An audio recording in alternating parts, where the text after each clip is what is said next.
Hello everyone. In this video, I'll guide you on how to add bookmarks in Safari on your MacBook. If you frequently visit your favorite websites and want to save them for easy access later, the bookmark feature is an essential tool. First, navigate to the website you want to add to your bookmark list.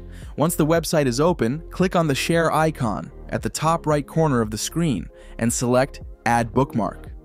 A dialog box will appear, allowing you to customize the bookmark's details. You can either enter a custom name for the website or keep the default name suggested by Safari. Next, you'll see an option to choose where to save the bookmark.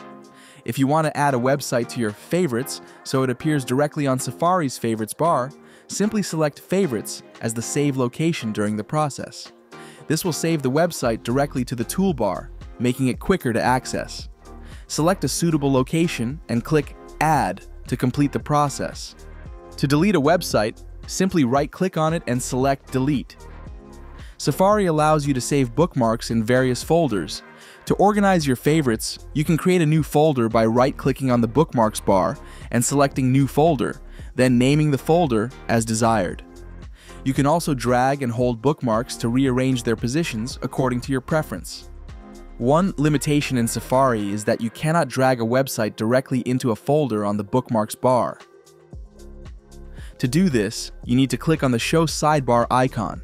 From there, you can drag websites into folders to better organize them. And that's it. With just a few simple steps, you can add bookmarks in Safari and manage them effectively. I hope this guide helps you use Safari on your MacBook more conveniently and efficiently. Don't forget to hit like, subscribe, and turn on the notification bell so you won't miss any of our other helpful tutorials. Thank you for watching, and I'll see you in the next video.